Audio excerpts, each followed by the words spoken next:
Oke, assalamualaikum warahmatullahi wabarakatuh. Okay, today I will give you some kind of understanding about narrative text, particularly in teaching.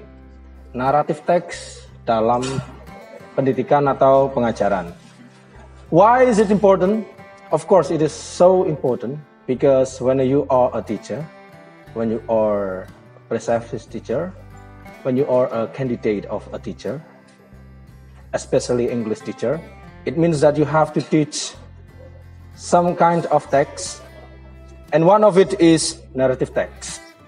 Oke, narrative text. Jadi kalau nanti kalian menghadapi kelas 10 SMA, ada materi narrative text. Di SMP kelas 2, kalau tidak salah, ada narrative text. So, as a teacher, as a creative teacher, as a good teacher, of course, you have to understand anything about narrative text. Please go to the next slide. Okay, what is it? Oh, very blurry, sangat ngeblur ya, kayak masa depan kalian. It's fine. Okay, narrative is a story I have told you so many fucking times. Yang namanya naratif ini, dan jangan bermain-main dengan Ganggu sapi loh, Pak. Yeah, thank you very much. Okay, narrative is a story I have told you so many times. In the previous meeting, I have also talked about it. Yang namanya naratif, tolong urusan asmara kalian singkirkan dahulu. Nggak usah grepe-grepe di dalam kelas. Dilihat tetangga. Kasihan yang jomblo itu. Kasihan yang kena corona itu. Oke, narrative is a story. Oke, jadi sebuah cerita itu pasti ditulis dalam bentuk naratif. Yang namanya naratif pasti punya kejadian. A story contains an account of a series of related events or experiences.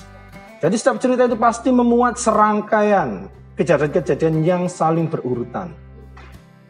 Kejadian itu bisa berasal dari apapun, bisa dari pengalaman orang lain, bisa dari karangan, imajinatif, dan lain sebagainya.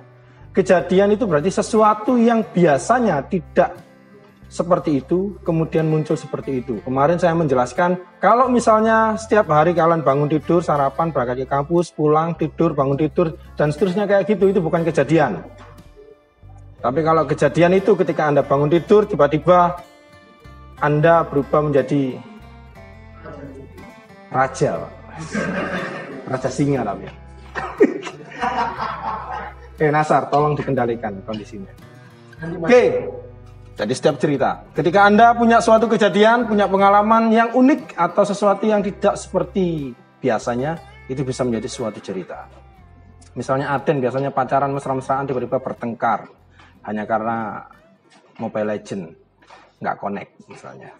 Nah, akhirnya pertengkaran itu menjadi cerita. Putus kan akhirnya Aden cerita sama istrinya, saya dulu punya mantan saya itu. Nah, akhirnya Aden bercerita kan. Tapi bayangkan kalau hidupnya itu polos gitu ya, kayak Patrick gitu ya, ya nggak ada yang bisa diceritakan. Oke, non-fiction narrative. Oke, non-fiksi. Non-fiksi itu umumnya berdasarkan dari pengalaman pribadi atau kisah nyata yang tidak dibuat-buat. Memang pasti akan dibuat-buat, biasanya dibuat dramatis, biasanya dibuat extraordinary, biasanya dibuat exaggerate. Exaggerate itu berlebihan. Tujuannya hanya untuk memberikan kesan estetik, tapi untuk substansi ceritanya, konten ceritanya itu nyata.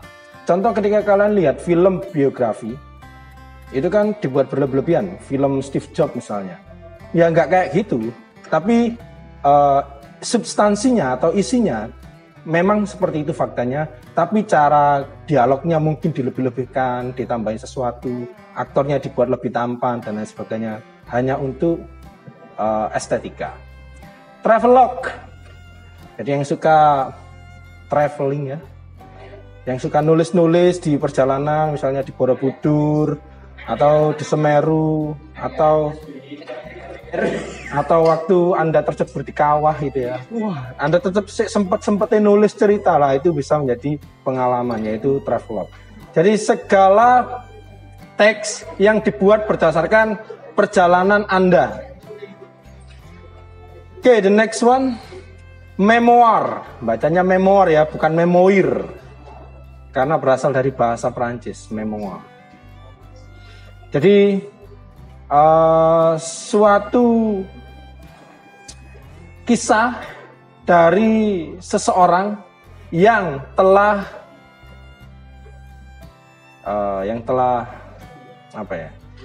bertemu dengan malaikat pencabut nyawa ya istilahnya.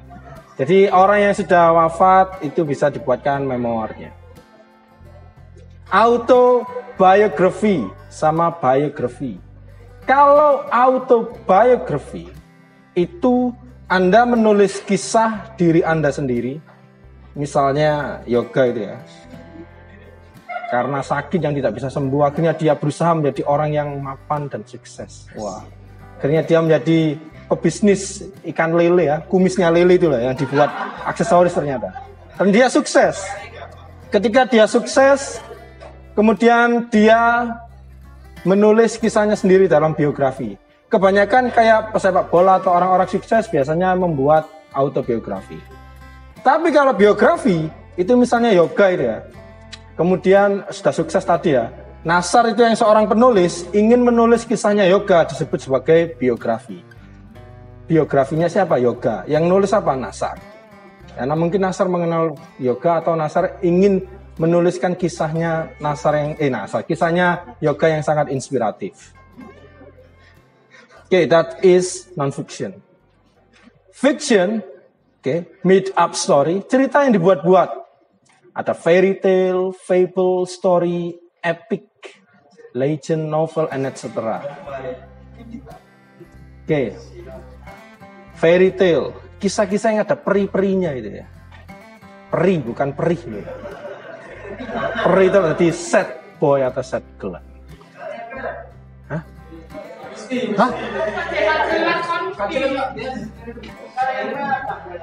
Pelat. Kan pasti. Saya tidak memahami logiksnya. Jadi biasanya kayak Cinderella atau bawang merah, bawang putih ya kalau nggak salah itu. Dan lain sebagainya. Jadi ada magical things, itu bisa masuk kategori fairy tale. Fable, ini cerita kalau tokohnya itu adalah hewan. Nah, hewan-hewan. Si kancil. Jadi kayak si kancil dan si kura-kura itu bisa menjadi fable. Story. Story itu berarti karangan biasa kayak cerpen. Epic, legend itu ya kayak legenda, candi Prambanan, candi. Bedanya legend dengan folktale. Bedanya legend dengan folktale. Kalau folktale itu cerita rakyat, cerita yang sengaja dibuat oleh rakyat di suatu kelompok tertentu atau komunitas tertentu, kayak misalnya di Padang itu ada Malin Kundang. Tapi kalau legend itu legenda, itu kalau ada situsnya, kalau ada sites yang dibuat sebagai cerita, makanya biasanya kayak candi atau batu Stonehenge atau apapun itulah, itu legend. Ada legendanya. Misalnya nanti itu tiba-tiba ada patung orang gini, mungkin itu patungnya Pak Fajar dulu yang 100 tahun kemudian itu ada legenda Mr. John Susanto misalnya 100 tahun kemudian mungkin. Ingat, Anda harus menjadi yang terbaik untuk bisa menjadi legenda, karena dengan yang terbaik Anda akan menjadi situs. Terbaik itu bisa terbaik dalam konteks apapun ya, terbaik dalam hal positif, terbaik dalam hal negatif. Misalnya orang yang sangat jahat akhirnya menjadi legenda. Orang yang sangat baik menjadi legenda.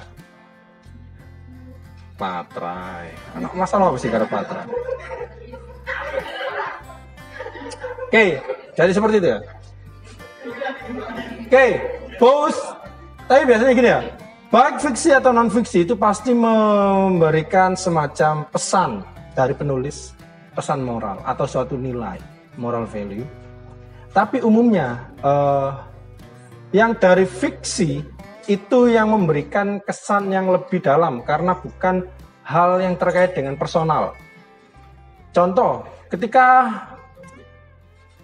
masyarakat Magelang membuat kisah Prambanan. Magelang itu bukan Prambanan, sorry. Jogja ya, Prambanan itu. Prambanan Jogja. Jogja. Kalau Magelang Borobudur. Oke, orang-orang Jogja membuat kisah Candi Prambanan ya dengan tokoh epiknya itu ya. Bandung Bondowoso yang mencintai Roro Jonggrang. Kemudian Roro Jonggrang yang begitu cantik mencoba menolak Bandung Bondowoso tapi takut mengatakan tidak. Itu mengisahkan perempuan saat ini ya, nggak cinta tapi nggak mau bilang tidak, dijalani aja, tapi akhirnya laki-laki yang dibohongi. Laki-laki kan akhirnya sudah terlanjur mencintai, berusaha keras sampai membangun 1000 candi dan akhirnya hanya. Dan memang Candi Prambanan mengajarkan kita bahwa dari dulu perempuan memang seperti itu. Kisah Maling Kundang misalnya, Maling Kundang mengajarkan kita bahwa kita tidak boleh durhaka pada orang tua. Tapi ingat, suatu cerita itu dibuat contextually based on an era atau based on a paradigm, based on a perspective. Maksudnya seperti apa? Setiap cerita itu dibuat berdasarkan suatu paradigma atau pola pikir masyarakat di suatu masa. Contohnya kayak gini. Ketika Maling Kundang dibuat, itu kan entah itu ratusan tahun yang lalu atau ribuan tahun yang lalu bahkan ya. Dibuat untuk mengajarkan bahwa orang tua itu tidak boleh didurhakai.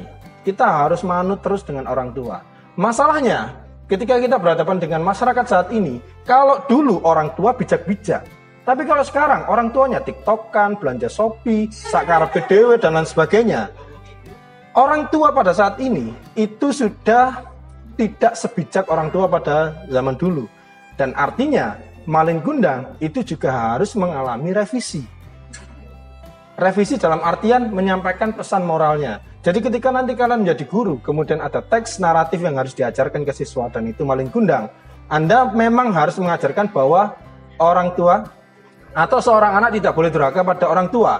Tapi sebagai orang tua, Anda harus memikirkan apa yang diinginkan oleh si anak. Gimana caranya bisa menerangkan seperti itu? Misalnya kayak gini. Kisahnya kan Maling Kundang, ada seorang ibu-ibu punya anak dan mereka sangat miskin. Akhirnya si anaknya ini Maling Kundang pergi merantau dan akhirnya menjadi sukses.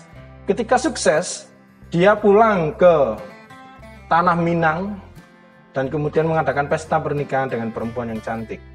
Kemudian ibunya yang masih miskin setelah bertahun-tahun datang ke pernikahan anaknya dengan pakaian yang campang-camping dan lain sebagainya sehingga Maling Kundang merasa malu. Lah berarti seharusnya seorang ibu itu kalau ingin menemui anaknya dalam keadaan pesta itu kan harus bijak. Saya akan menemui anak saya ketika pesta itu selesai. Dan itu mungkin tidak akan membuat Maling Kundang malu dan menjadi batu tersungkur. Nah itu kan kita memberikan semacam critical thinking pada siswa agar setiap cerita atau setiap narasi itu harus kita pikirkan mengapa itu bisa seperti itu dan mengapa tidak seharusnya seperti itu. Jadi kayak gitu itu maksudnya critical thinking melalui teks naratif. Oke, paham? Candi Prambanan sama aja. Kalau misalnya Anda tidak mencintai laki-laki, bilang aja tidak mencintai. Kalau si Bandung Bondowoso itu benar-benar mencintai Anda, dia tidak akan membunuh Anda.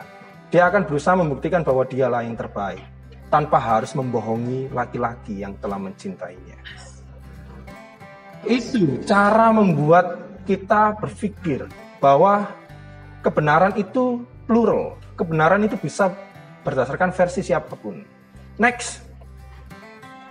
So, narrative text for teaching is delivering values. Inti dari orang bercerita atau narrative text untuk pengajaran kenapa kok belajar bahasa Inggris di buku ajar itu selalu ada teks naratif. Waktu kalian SMA, SMP pasti ada teks naratif. Tujuannya adalah menyampaikan suatu nilai. Values refer to literary meaning. Maksud atau makna literal. Meaning of a story is relevant to literary elements. Jadi meaning dari suatu cerita, maksud dari suatu cerita itu selalu relevan dengan ceritanya mengapa dibuat seperti itu, konfliknya kenapa kok dibuat seperti itu, karakternya kenapa dibuat seperti itu. Kenapa ada tokoh jahat, tokoh baik, sementara tokoh jahat tidak pernah diberi kesempatan untuk melakukan hal yang baik. Dan jangan-jangan tokoh jahat itu menjadi jahat karena memang dijahati oleh tokoh yang jahat. Tokoh yang baik. Contohnya kayak tadi, Candi Prambanan tadi ya. Bandung Bondowoso itu menjadi jahat itu ya karena dia dibohongi oleh Roro Jonggrang dan lain sebagainya. Malin Kundang juga menjadi durhaka itu kan karena ibunya yang kurang menghargai pernikahan anaknya dan lain sebagainya. Itu. Understanding literary narrative elements develops higher level thinking skills and analysis. Ini yang disebut sebagai HOTS, High Order Thinking Level. Teorinya Bloom's yang bisa Anda lihat melalui struktur taksonomi yang akhirnya disebut sebagai taksonomi Bloom's. Jadi taksonomi Bloom's itu ada 6 level berpikir. Level 3 terbawah itu disebut LOTS, Lower Order Thinking Skill. Kalau yang level atas itu High Order Thinking Skill. Yang atas itu levelnya analisis, evaluasi, dan creating. Jadi ketika siswa atau murid Anda itu bisa menganalisis, kemudian mengevaluasi analisis itu, dan akhirnya bisa menciptakan suatu cerita yang baru, yang lebih bagus daripada kisah Malin Kundang dan lain sebagainya itu sudah sukses Anda sebagai guru yang membuat critical thinking dan juga kreatif bagi siswa Anda.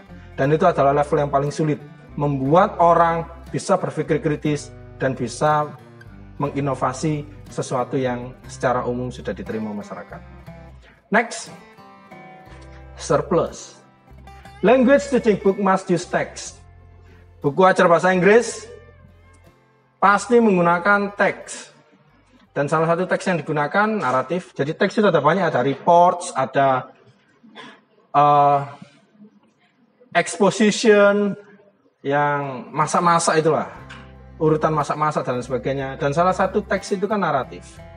Nah, jadi naratif teks itu adalah salah satu cara dalam mengajar bahasa. Mengajar bahasa itu yang efektif, bukan mengajarkan verb 1, verb 2, dan verb 3. Tapi praktis. Karena apa? Bahasa itu adalah praktis. Bahasa itu adalah salah satu bentuk komunikasi. Cara berkomunikasi ya harus dipraktekkan, bukan dirumuskan apalagi menghafalkan rumus-rumus dan teorinya. Dan cara agar kita terbiasa dengan komunikasi, kalau tidak bisa komunikasi secara verbal, komunikasi secara tertulis. Dan cara bisa berkomunikasi secara tertulis, Anda harus sering-sering baca. Salah satunya naratif teks. Di naratif teks itu ada banyak vocab. Oke, selain vocab, apa yang bisa Anda dapatkan dari naratif teks? Cultural understanding. Anda akan tahu sifatnya orang Minang kayak gimana. Anda akan tahu sifatnya orang Jogja kayak gimana. Anda akan tahu sifatnya orang Medan kayak gimana dari cerita-cerita daerah itu. Contoh kayak gini ya, saya pernah kuliah di Jogja kan 2 tahun. Orang Jogja itu, kalian tahu, bukan Blangkon ya, Blangkon ya mungkin ya, yang ada bendolannya di belakang itu, topinya orang Jogja. Nah, itu kan filosofinya kita harus merendah di hadapan orang yang lebih tinggi.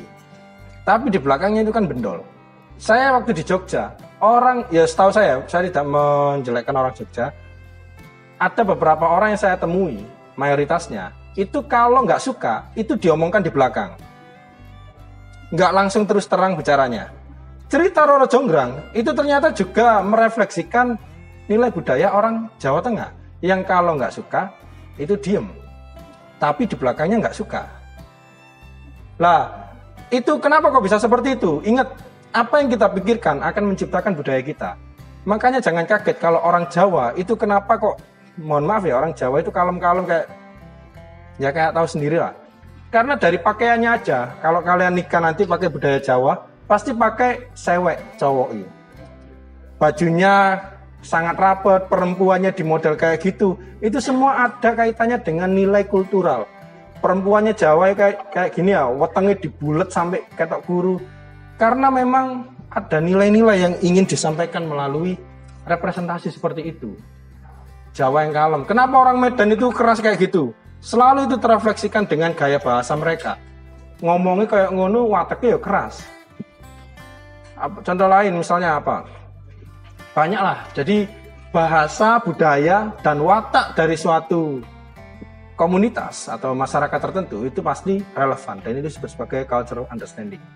Kalau kalian paham itu dan bisa mengajarkan itu, jelas kelas yang Anda buat itu akan menjadi semakin terbuka, tidak menjadi kaku. Kalau di sini kan masih kaku kan, terutama kalau kalian punya teman yang dari luar Jawa. Seolah-olah mereka itu berbeda dengan kita, because we don't understand them and they do not understand us. Karena nggak ada cultural teaching yang diciptakan oleh dosen atau gurunya. Every text has representation. Setiap teks itu pasti punya representasi. Representasi itu apa sih? Representasi itu gampangannya. Apa yang tidak kalian sampaikan, tapi itu ada di dalam sana. Contoh, Anda nggak perlu ngomong Anda Muslim. Anda jalan aja pakai OPC, pakai baju kuku, nggak usah ngomong. Semua orang pasti paham kalau Anda seorang Muslim. Kalau Anda datang ke gereja, meskipun Anda itu Muslim, orang pasti akan menganggap Anda Kristen atau Katolik. Jadi yang namanya representasi itu adalah sesuatu yang mewakili identitas atau substansi dari objek atau seseorang. Oke, untuk memahami representasi, go to the next slide. Oke, representasi adalah proses mengekspresikan makna melalui image, simbol, dan bahasa. Contoh, kalau Anda melihat orang pakai jas, pakai dasi, kira-kira menurut Anda dia tukang becak atau petani? Enggak mungkin kan? Tidak ada duanya. Dia pasti pekerja kantoran, pasti bukan pekerja lapangan. Itu artinya apa? Image yang dia ciptakan itu mengekspresikan maksud bahwa dia bekerja di kantor. Bisa juga mengekspresikan sebagai pride, kebanggaan, meskipun dia gajinya cuma di bawah UMR, tapi yang penting gak ijaz. Lah, ini juga yang hadir di masyarakat kita saat ini. Sing penting HP ini Apple masih yo nyicil. Sing penting nggawa mobil masih yo gawenane wong tuane. Jadi apa ya, banyak hal yang kalau Anda lihat di Instagram, di sosial media, semua orang berlomba-lomba make upan, ikuti tren, ikuti apa yang viral. Padahal setelah itu ya dia nganggur, tiduran, tren apa lagi dia mengikuti gitu-gitu. Nah, itu adalah representasi. Representasi apa? Bahwa dia memang tidak memiliki eksistensi selain mengikuti eksistensi orang-orang. Ya memang biasanya orang-orang yang punya kesibukan nggak akan sibuk mengikuti hal-hal yang viral itu. Nah, jadi kalian bisa melihat itulah representasi masyarakat kita saat ini. Simbol. Kenapa Anda kalau ke McD atau ke Starbucks pasti diposting? Ranjek gak mungkin diposting lah. Ya, gitu. Posting selalu. Kenapa kalau kalian ke McD atau ke Hokben atau ke Starbucks itu mesti difoto, gelasnya lah, ayamnya lah, dan sejenisnya lah, menunya lah. Karena simbol M dari McD dan simbol bulat hijau dari Starbucks itu adalah simbol kalau Anda mewah atau pride. Gak penting kenyataannya saya miskin atau enggak, tapi simbol itu bisa merepresentasikan kemewahan yang Anda pikirkan ada di sana. Dan kita hidup dalam dunia simbol, oke? Kita hidup di dalam dunia simbol. Kalau lihat TNI, wah mati-matian ngejar-ngejar. Kalau lihat polisi, wah bla bla bla. Kan banyak sih mahasiswa itu kan gelem digendai polisi atau TNI kan. Sebenarnya bukan cinta yang membuat dia terjatuh ke dalam pelukan mereka, tapi simbol polisi atau TNI itu yang membuat orang jatuh cinta. Sama persis kenapa cewek-cewek ukti sekarang itu kalau lihat cowok pakai janggut, batuk ireng, gawe peci, moco hadis-hadis dikit, langsung tergelepek-gelepek. Karena apa? Simbol. Meskipun cowok itu brengsek, tapi kalau Anda punya simbol, Anda bisa menguasai seseorang. Jadi gampangannya gini, kalau Anda datang ke komunitas yang ukti-ukti, pakai baju yang kayak gitu tadi, baca hadis-hadis, mereka pasti akan memuja Anda.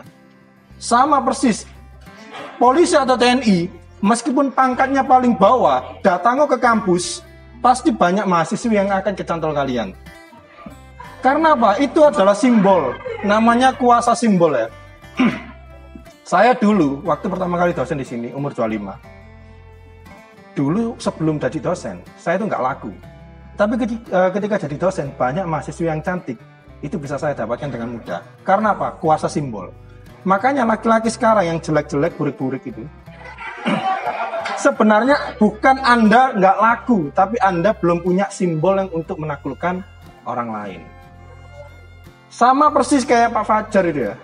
Pak Fajar itu kan cilik, guru antemono lo mati paling. Tapi kan, tapi kan kenapa Anda takut? Karena dosen. Dosen itu kan simbol. Nah, simbol itu yang membuat Anda takut.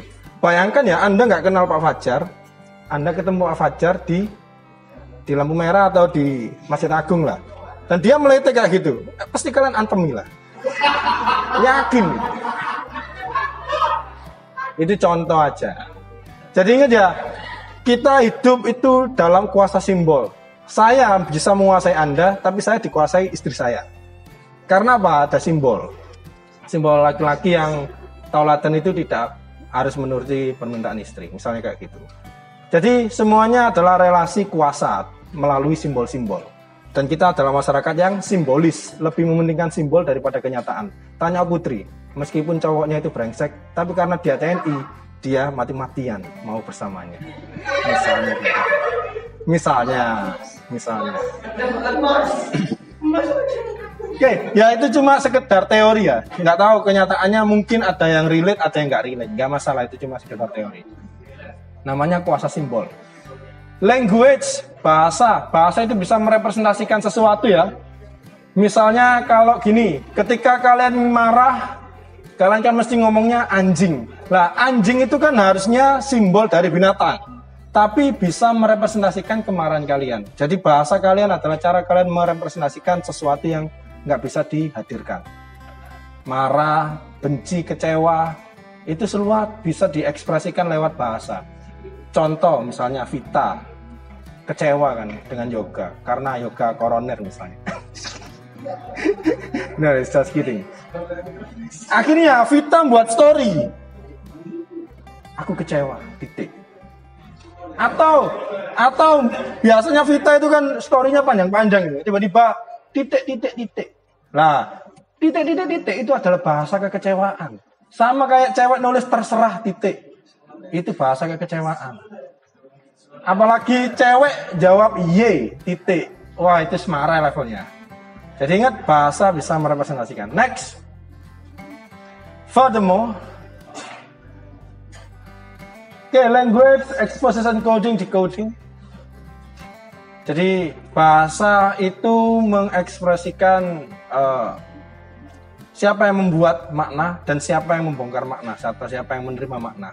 Contoh kayak gini, kenapa sih pemerintah itu buat buku ajar, di dalamnya itu teksnya itu nggak ada cerita-cerita vulgar? Karena apa? Karena pemerintah ingin mendidik, atau pemerintah itu men-encode, membuat suatu makna, mengkodekan suatu makna, dan disebarkan pada kita, bahwa kita itu harus menjadi masyarakat yang bermoral, bukan masyarakat yang vulgar. Makanya teks yang diberikan bukan teks-teks vulgar. Teks-teks pembunuhan nggak pernah ada. Jadi, atau teks-teks yang mengandung kekerasan atau rasisme, itu tidak pernah dihadirkan di dalam buku ajar. Karena pemerintah men-encode makna itu. Dan kita akhirnya mendekode makna itu, oh ternyata kita semua itu setara, meskipun orang Papua, orang Kalimantan, orang Jawa, semuanya setara, misalnya kayak gitu. Nah, itu teori tentang representasi. Jadi ada proses yang disampaikan oleh pemerintah kepada kita untuk menyampaikan ide, makna, ideologi, disiplin, pengetahuan, dan sentimen-sentimen lain. Ya, silakan. Jadi jangan kaget kalau kalian itu kenapa cinta mati dengan Pancasila.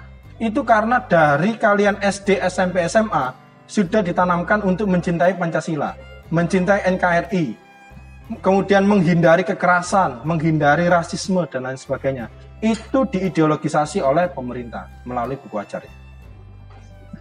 Oke, sekarang kita masuk ke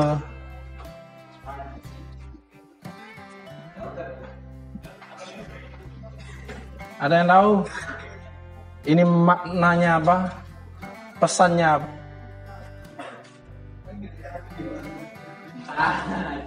Nggak masalah. Siapapun bisa menafsirkan gambar ini. Oke, lapar. Ada yang lainnya? Kekeringan. Selain itu, sekarat, lapar, kekeringan. Oke, ada yang lain? Kepanasan. Iya, udah nggak masalah. Menunggu kematian. Oke, sekarang saya tanya, siapa tadi yang jawab kelaparan? Oke, kelaparan. Tahu itu lapar dari mana? Badannya kurus. Oke, jadi badan kurus itu bisa merepresentasikan kelaparan ya. Dan orang-orang yang diet itu biasanya pintar menahan lapar. Oke, yang apa itu menunggu kematian? Hah? Ica. Tahu dari mana kalau itu menunggu kematian? Loh, waduh. Kamu kok kayak sekte gitu ya? Saya pernah bermimpi kayaknya itu. Oh. Duh, burung. Burungmu kalau jadi bangkai ya jadi kayak gitu. Oke, burung bangkai adalah simbol kematian. Bisa aja si anak itu menunggu kematian. Bisa aja seperti itu. Ingat, ini cuma gambar. Gambar nggak mengatakan apapun. Tapi kita bisa terserap oleh gambar itu dan akhirnya kita yang memaknai gambar itu. Nah, artinya si pemotret gambar ini itu mengencode makna, kemudian Anda yang mendekode-nya. Anda menafsirkan berdasarkan pikiran Anda masing-masing. Siapa yang paling benar? Nggak ada yang paling benar. Karena setiap orang bisa memberikan pembenarannya masing-masing. Misalnya kayak si Putri tadi bilang, wah itu kepanasan, ya nggak masalah. Jadi kalau misalnya ada teman Anda yang punya pendapat yang berbeda dan kesannya aneh, biarkan dia menyampaikan hak dia untuk bersuara.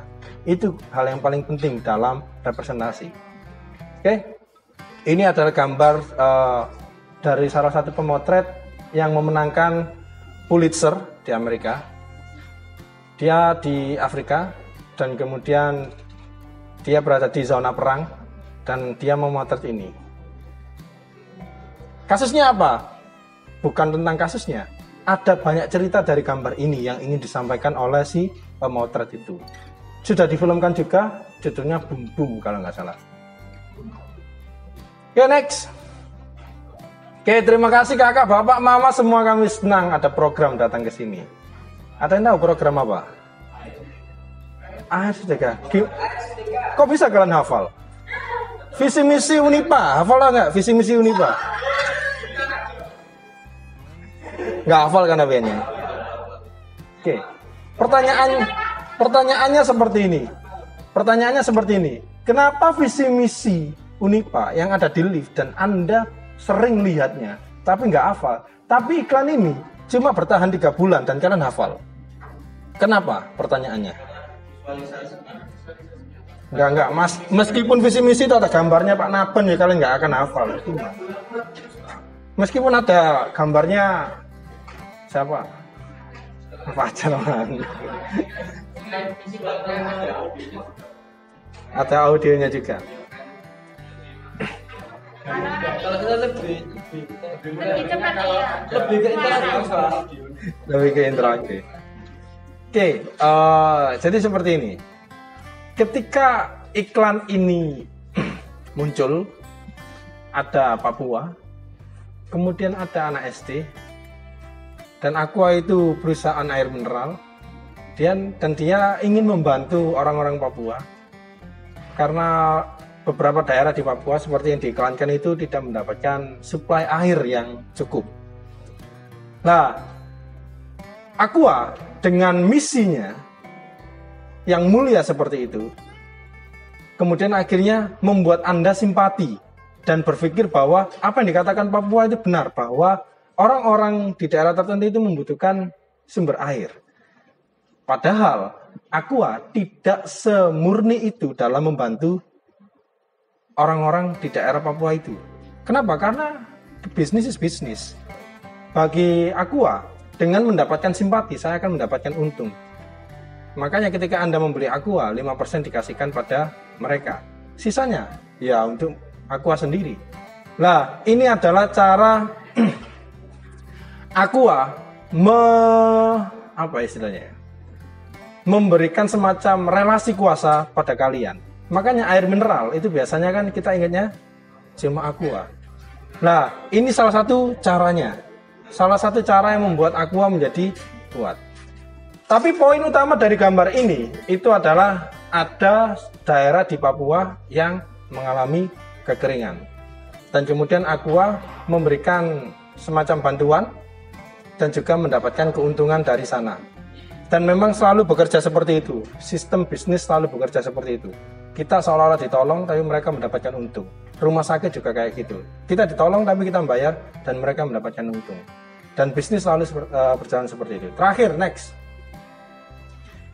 Oke. Ada yang tahu? Iya, iklan apa pertanyaan saya ini? Kok nggak sampo?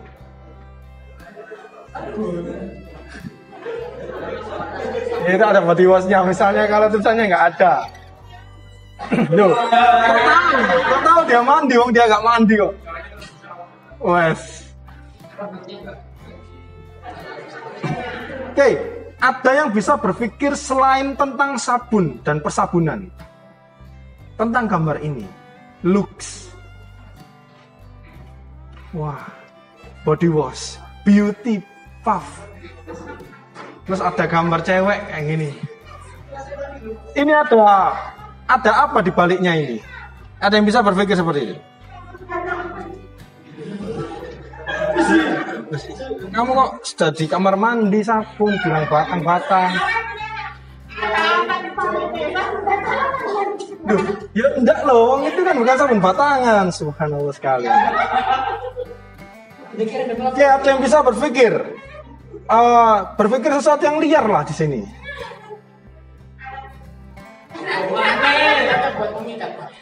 Buat pemikat. Kenapa? Kalau misalnya Nasar yang di sana, sama rambutnya yang terurai kayak gitu, punggungnya ya dibuka kayak gitu, apa Anda tertarik? Enggak. Yang cewek gak tertarik. Duh. Siapa tahu? Bayangkan itu Nasar ya, noleh gini ya, sama punggungnya itu, yang banyak bulunya itu ya. Pertanyaan saya seperti ini, mengapa untuk objek yang dibuat untuk memikat penonton digunakan Dian Sastro, kok gak KKI misalnya? Ada pertanyaan? Nggak pernah berpikir seperti itu? Ya, tergantung kegunaan kalau saya.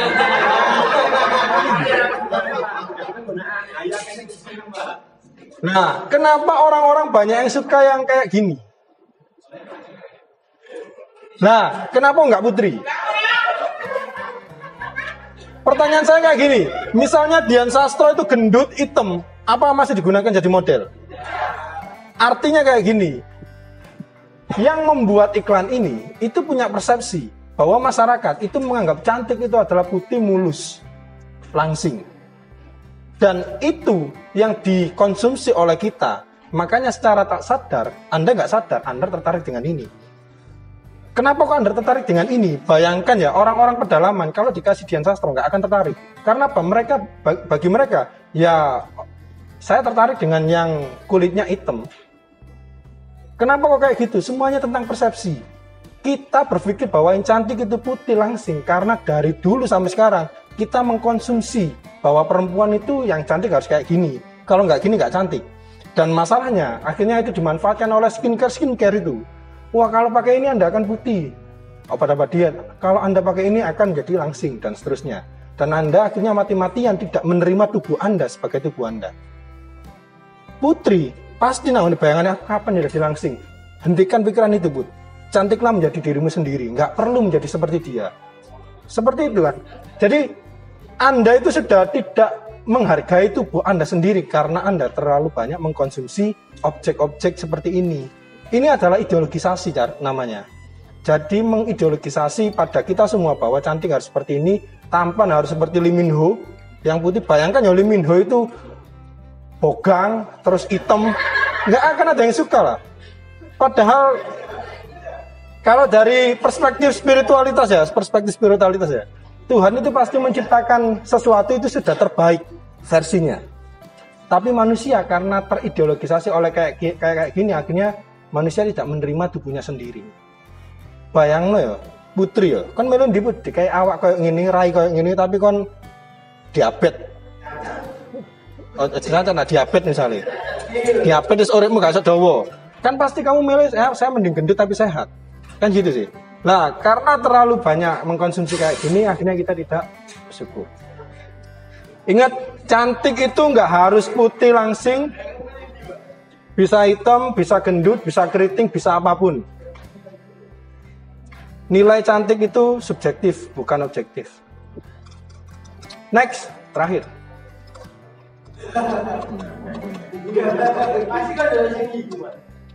Oke, pertanyaan saya. Pertanyaan saya seperti ini. Kenapa superhero perempuan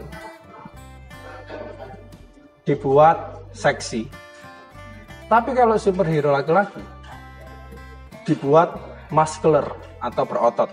Nggak ada kan superhero laki itu yang kuru gitu kan, pakai kacamata, kuru, culun, cringe, freak.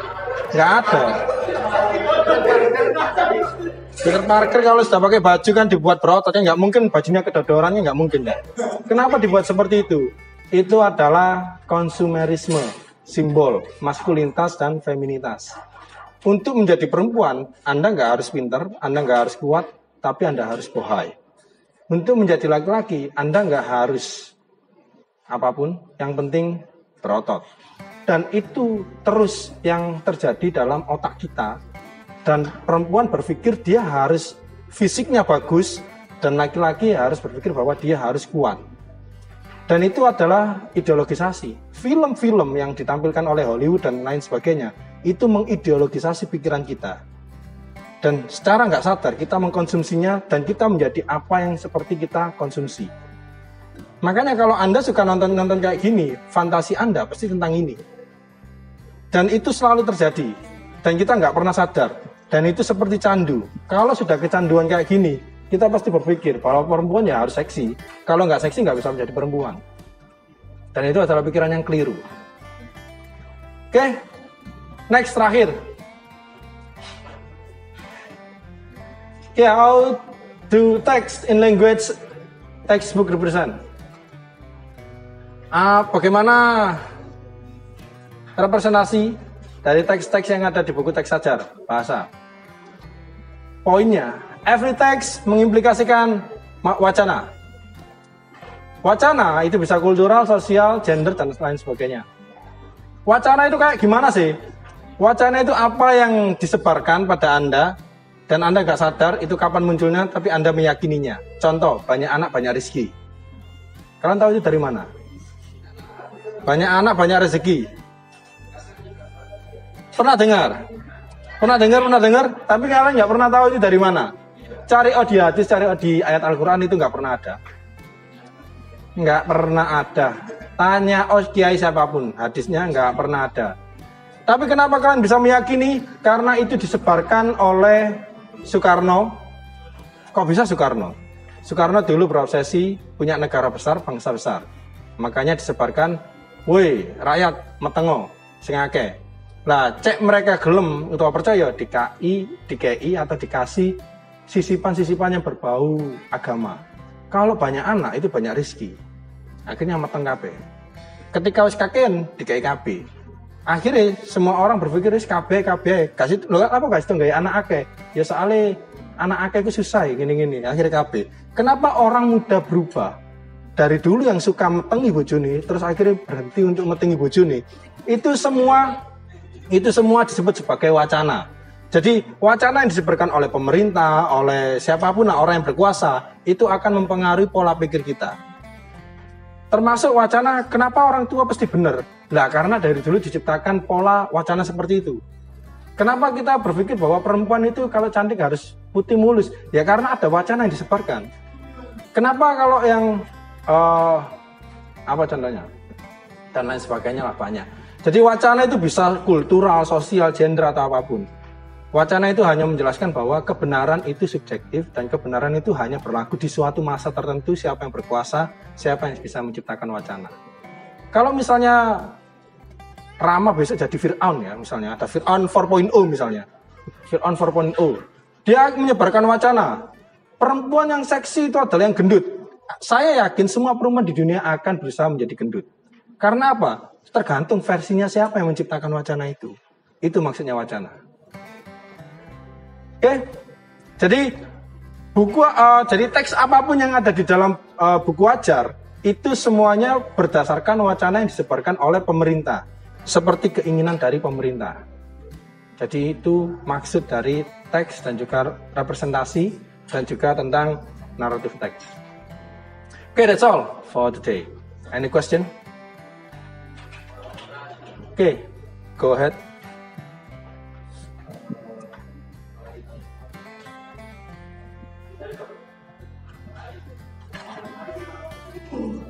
Kalau kita kembali ke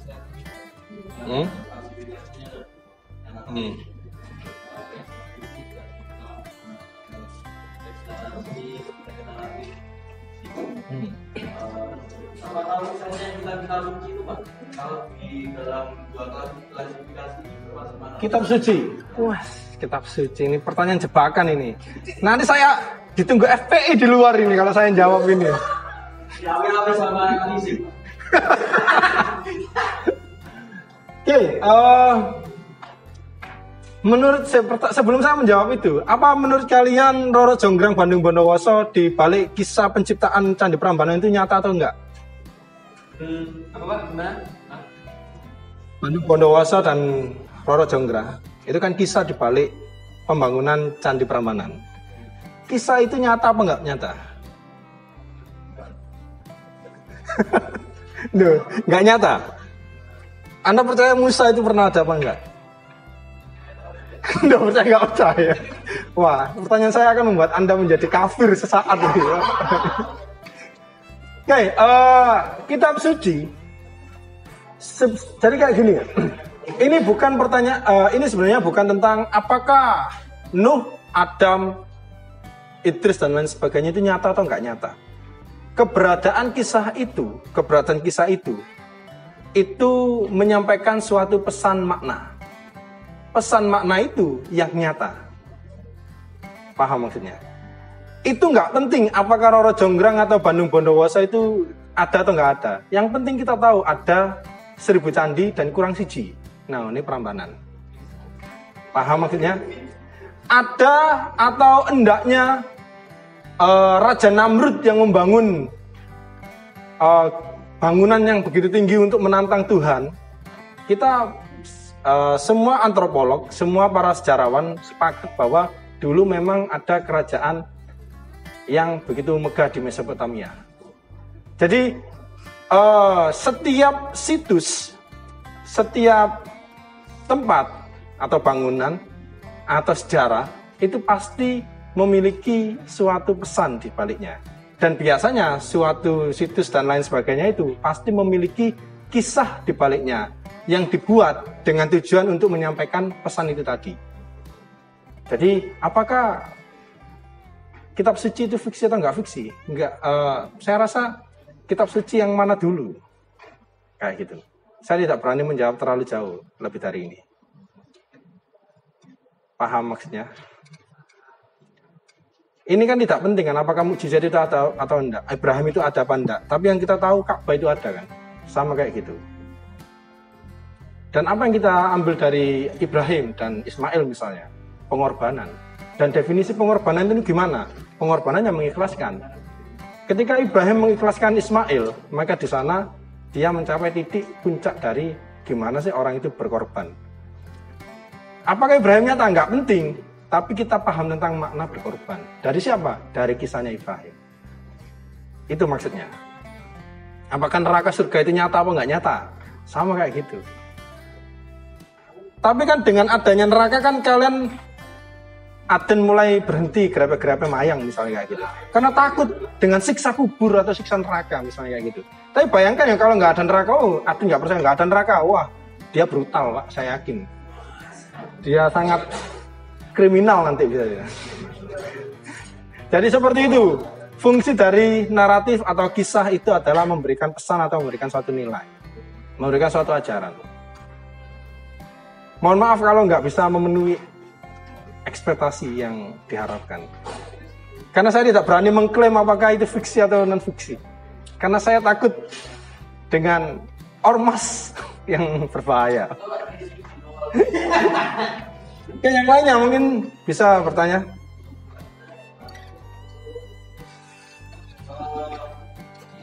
Ya. Ya.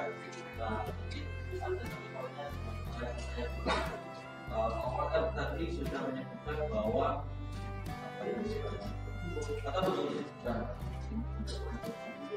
saya mendengar seorang tokoh di negara ini mengatakan bahwa sebuah kitab suci, saya tidak menyebut sebuah kitab suci itu sebuah kitab suci kan pada zaman ketika kitab suci itu dituliskan. Ya, tepat sekali. Terus? Tapi ada juga, dan ini banyak, jadi kepercayaan bahwa kitab suci yang kita suci tersebut itu tidak hanya terikat pada masa ketika kitab suci itu ditulis, tapi juga mereka percaya bahwa kitab suci itu berlaku untuk semua. Oke. Terus? Sebagai orang awam, ketika dihadapkan dengan dua wacana atau dua diskurs ini cara menunjukkannya bagaimana? Soalnya ada dua wacana yang saling bertentangan, dan satu mengatakan sebuah kitab suci itu terikat pada waktu ketika dia itu dituliskan, tapi wacana yang lain, wacana yang banyak dipercaya itu kitab suci itu berlaku untuk seluruh masa sampai katakanlah sampai kiamat lah, seperti itu. Oke, thank you. Oke, pertanyaannya seperti ini ya. Al-Quran wahyu terakhir diturunkan ya mungkin puluhan abad yang lalu ya. Puluhan abad yang lalu ayat Al-Quran terakhir kali diturunkan. Apakah itu relate dengan sekarang? Jadi gini, untuk membaca teks itu ada dua prosedur yang harus kalian lalui. Sama kayak membaca orang tadi. Saya tadi kan sudah mengatakan atau menjelaskan tentang simbol dan juga substansi ya. Simbol itu cover. Substansi itu apa yang dibaliknya. Contohnya kayak gini, kalau nyari suami, lihat statusnya dia apa dan orangnya kayak gimana.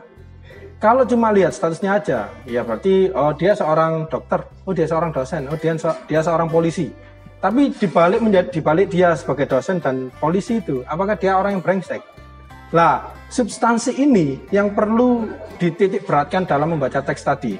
Contohnya kayak gini, ketika ada hadis atau ayat yang mengatakan musik itu dilarang. Karena apa konteksnya? Musik yang membuat orang lupa dengan Tuhan atau lupa dengan kebaikan dia. Kayak musik disco dan lain sebagainya. Itu kan memancing orang berbuat yang tidak-tidak. Tapi kalau musik Nisa Sabian misalnya, musik gambus, musik solawatan, itu kan harusnya nggak masalah. Artinya bukan musiknya yang haram. Tapi konsekuensi setelah mendengarkan musik itu yang bisa haram, yang bisa tidak. Sama persis kayak gini, kenapa kok kita itu disuruh puasa? Kan nggak penting kan? Sebenarnya bukan disuruh puasanya yang penting, tapi gimana Anda bisa menahan diri. Sama kayak kenapa kok kita disuruh zakat? Bukan disuruh zakatnya yang penting, tapi gimana Anda bisa berkorban. Itulah yang penting. Sama persis kayak kenapa kok kita itu tidak boleh berpakaian yang menutupi mata kaki. Ada kan hadis yang kayak ngomongin kayak gitu kan. Makanya banyak orang-orang di aliran tertentu celananya cingkrang-cingkrang kan. Lah sebenarnya bukan ini bukan tentang celana cingkrang atau nggak cingkrang, karena itu bukan substansinya, itu kan teksnya. Tapi substansinya itu apa? Karena dulu orang Arab itu suka hidup glamor, bajunya sutra berlapis emas, dipanjang-panjangkan untuk menunjukkan apa? Kesombongan dia. Artinya dengan berpakaian sederhana Anda menunjukkan bahwa Anda tidak sombong. Jadi agama itu Anda harus lihat substansinya, dan substansi itu yang relevan dengan sekarang. Kalau permukaannya atau teksnya pasti nggak akan relevan. Sama kayak makanlah dengan menggunakan 3 jari. Ya nek mangane kurma gak masalah, tapi nek mangane soto, pangkatnya makan pakai 3 jari kan artinya kan bukan 3 jarinya yang penting, tapi makan dengan beradab. Kan ono sing wong mangan soto ku udah kerawuk, wah, tangki-tangki ini disok nah lambene kan iku beringas itu kan. Nah, itu yang tidak beradab. Jadi yang diajarkan Islam adalah akhlak. Makanya kalau yang pernah baca Bible sama Al-Qur'an dibandingkan, Bible itu cenderung menarasikan suatu sejarah. Kemudian Al-Qur'an itu lebih sering menarasikan akhlak. Karena Al-Qur'an itu banyak kisah-kisah akhlaknya, dan kalau kalian cari cerita Yusuf, cerita Musa dan lain sebagainya, nggak akan lengkap. Yakin nggak akan lengkap, karena Al-Qur'an tidak fokus pada cerita, tapi fokus pada akhlak atau substansinya. Seperti itu, Nasar. Jelas? Jadi tetap Al-Qur'an itu pasti relevan. Yang nggak relevan itu orang yang menafsirkan terlalu kaku Al-Qur'an. Seolah-olah semua orang harus mengikuti Al-Qur'an, padahal Al-Qur'an untuk membimbing semua orang. Bukan semua orang kembali ke Al-Qur'an, tapi Al-Qur'an membuat semua orang menjadi orang. Al-Qur'an mengajarkan kita tidak menjadi Arab, tapi menjadi manusia. Jadi kayak gitu. Gimana Mas Nasar? Oke, yang lainnya mungkin ada pertanyaan? Kalau nggak ada pertanyaan, kita selesai kelas ini, dan semoga Anda beruntung di kelasnya Bu Wahyu setelah ini. Oke, assalamualaikum warahmatullahi wabarakatuh.